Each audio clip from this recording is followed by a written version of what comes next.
Hello everybody, welcome to Rush Reality. My name is Sam, thank you so much for joining me. Today I'm bringing you my roundup of the VR games of the year for the third year in a row. Now that blows my mind, I can't believe how quickly those 3 years have gone by. Before we jump in, I want to say a quick thank you for the support, because my channel has grown so much quicker over the past year, and it's thanks to you guys watching my videos and interacting with them. I really appreciate it and I can't wait to see what 2023 brings. Now that's enough of the soppy stuff. This video is about the best games that have come out this year, in my opinion. Now we're mostly looking at games on the Quest and the PC. I'm going to try and keep the info as spoiler free as I can because I want you to play these games. These are all strong recommendations. Anyway, let's jump in with number 5, which is Vail. Now I've been playing Vail for quite some time because I was in the alpha. Now I'm a first person shooter player at heart and this game came with a lot of promise, so I was really looking forward to it. It was hyped as the end game VR shooter that revolutionised VR esports. Now I've enjoyed playing it a lot, but it didn't quite hit that promise for me. That being said, it did have a lot going for it and I reckon I'm going to be coming back to this game for many years to come. Now Vail has got a really clean and minimalistic look to it, but it really creates its own kind of vibe. You could take one look at a still image from the game and you would instantly know what it is. Now a shooter lives and dies by its gun mechanics, and this game has some very, very strong gunplay.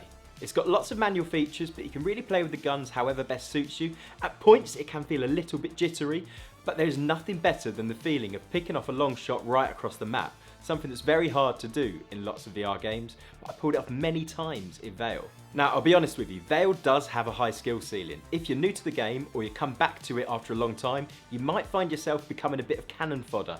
Well, I certainly did anyway, but it really is worth persevering. You can have some really engaging matches. The community is good, they're really helpful, really strong, but maybe not the same size as something like a native Quest shooter. If you haven't checked out Vail, I recommend you do. It's a PCVR game and you can grab it from the Steam store. And number 4 on my list this year is Hubris. That's another game that I racked up a lot of time before release because it had a demo on the Steam store earlier in the year. When that demo launched, Vail was praised by many people, including myself, for its very impressive graphics, and we really did hype this game up. Now on full release, this game still does look fantastic, but prior to release, I was hoping this might make the top of my list, and it hasn't. So let's get into the detail. Well, the story is pretty good. The visuals, as I said, are fantastic. The gameplay is alright. There's a bit of a gameplay loop in this game. You fight, then you hunt for objects, and then you 3D print something before you move on to the next region. This can lead to quite a lot of hunting if you can't find a certain object to 3D print something, and that's how I lost a bit of time in this game. The shooting is alright, but it's not great. It all feels a little bit slow and a little bit clunky. The enemies look good, but they're fairly easy to dispose of. And I have to say, the hold your gun up to the side of your head to reload mechanic gets boring quite quickly. It takes quite a long time. There's an audio cue that helps you know when it's finished, but it really does slow down the gameplay a little bit.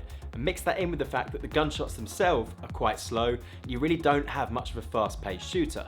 Now it has to be said that for a first outing from the developers Cyborn, this game is incredible. The fact that they've achieved such a visually impressive game, we're talking genuinely close to AAA title visuals, is incredibly impressive. It brings a lot of promise. I really hope these guys stay with it, because if they can deliver this on their first outing, then their next one could be game changing. Now one reason why it didn't make it further up the list for me is that I enjoyed playing the demo, and the demo included quite a lot of aspects that didn't make it into the full game, so I was left feeling a little bit disappointed. Some examples: as you're moving around the first stage in the demo, you find these little collectibles, these kind of space rocks. They weren't there when I went back to the main game.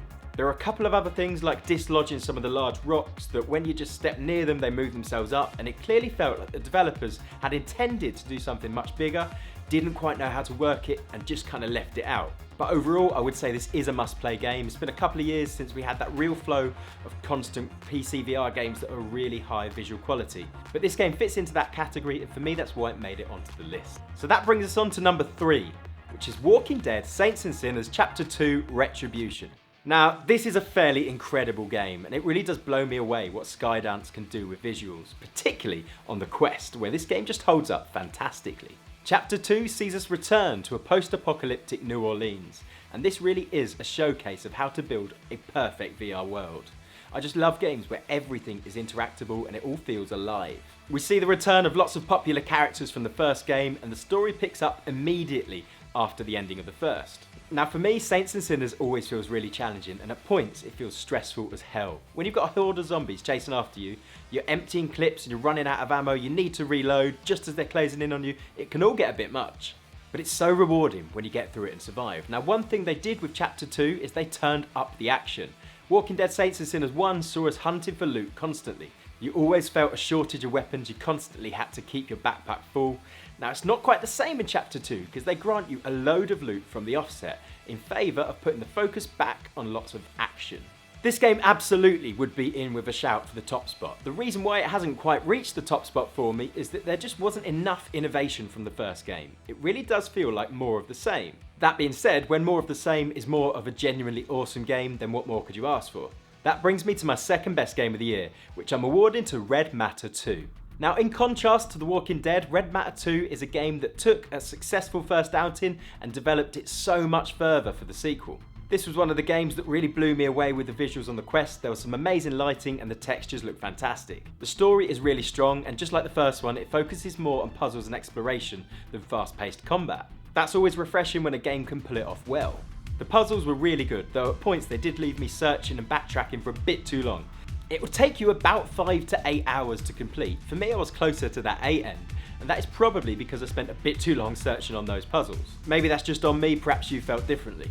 The puzzles, the visuals and the story really kept me engaged, and I actually blasted through this in just a couple of sessions. Now, before we go to my number one title, I want to bring you a few special mentions that absolutely should be talked about. The first one is Dyschronia Chronos Alternate. This is a great story-driven narrative VR experience that I really enjoyed playing seated. I quite like a game that you can chill out and play when you want to play some VR but you don't want to stand up and exert yourself. This game holds up really well in that situation. It's got a great story and some really cool anime visuals. It's taken definite inspiration from things like Persona and Final Fantasy.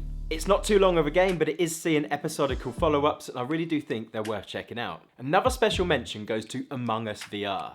Now, I've really considered ranking this game. I have really enjoyed playing it. It's about £7 and it's about 100 megabytes to install, and it's a really polished experience. If you've played the original Among Us, then you'll know why it can be so much fun despite the visuals lacking. It is just instant antics, and when you jump in with a group of friends, you can have a genuinely awesome time. Now, the multiplayer for the VR can be a little bit noisy and a little bit screechy due to the kind of people it does attract. My recommendation is you search for a game and jump between a few rooms. When you find some people that you enjoy playing with, make sure to invite them back for another game. It is genuinely awesome fun, and if you can't find anyone to play with, then what the hell, give me a shout. I'm always happy to jump in. Now, my final special mention goes to Zenith: The Last City. Now, Zenith released right back at the start of the year, and I almost forgot that it made it into 2022. Zenith was a much hyped VR MMO with its own imaginative style. Now, I put in about 15 to 20 hours when it first launched, and I had great fun, but I fell off and never really got back into the game. Now, maybe I should have got back into the game and maybe it would have ranked in my top 5. The gameplay was very fun, but it could get a bit grindy at points. Well, it could get a bit grindy at many points. Alright, the game is a grind, but it's worth playing. And what do you expect an MMO to be? They're all a bit grindy, you've got to put in the work. I had some really fun, chaotic multiplayer experiences in Zenith. One that stands out for me was banding together with an enormous army of strangers and then going and taking down a dungeon in seconds. This game is really fun and I do intend to jump back in. There's some new characters that I haven't even checked out and it could be really cool. So here we are, we're at the number 1 position, the game that took the title for VR Game of the Year. For me, that game was Bonelab. Now, you might have guessed that game was coming up. It was a pretty big deal this year. Slightly a victim of its own hype, Bonelab came with so much expectation. There were YouTubers describing it as things like the most important VR game ever, which all felt like a bit of a stretch and it left it a bit of a mountain to climb. And although it might have fallen short of some of these expectations, it was an absolutely awesome game to play through. It's becoming a bit of a theme, but this was a game that blew me away for how good they could make it look on the Quest 2. The visuals I was seeing on a mobile system held up to awesome PC experiences I'd had in the past. The avatar system was amazing. The fact that you could just switch instantly from a big, strong boulder of a character to a tiny little fast avatar was so much fun. Some aspects did get a little bit nauseating, go-karts, but the quick access to the mods can drive so much replayability. Now, Bonelabs isn't the first game to have its own mod system. I've spoken loads about games like Half-Life Alyx and Contractors that have a really strong mod system that holds up really well, and it's not vastly different to what you see in Bonelab. That kind of was overhyped a bit. I played it through first on the Quest, and I can tell you what, I polished off the entire game in the first sitting. And that's not because it was particularly short, that's just because it grabbed me and I couldn't stop playing. I found the variety of missions in the story mode to be really engaging, and it really raised my hopes for what could be possible on a mobile system. Now, I've put in quite a lot of time to the prequel to this, Boneworks, so I knew what to expect when I stepped in. And you know what? It did a good job of meeting my expectations. I found the story to be slightly easier and a little bit more direct than in Boneworks. But I think that was the idea. This game wasn't just about the story, it was about opening up the experience so people could create their own things. It did still have a bit of that physics jank that's become for me a bit synonymous with Boneworks, but once you get in the flow and you get used to the mechanics, it does all fall into place. So congratulations, Stress Level 0, Bonelab is my game of the year. I think it's been a pretty good year. Things are starting to pick up with the quality of games. I can't wait to see what happens next year with Sony stepping back into the fold. I really want to see a push towards the higher quality, higher depth VR games. So there you go. What was your favourite VR game of the year, and did I include it on this list? If I didn't, then feel free to scold me in the comments below. If you enjoyed this video, press the like button, and I would love to see you on the next one. Have a great new year. Goodbye.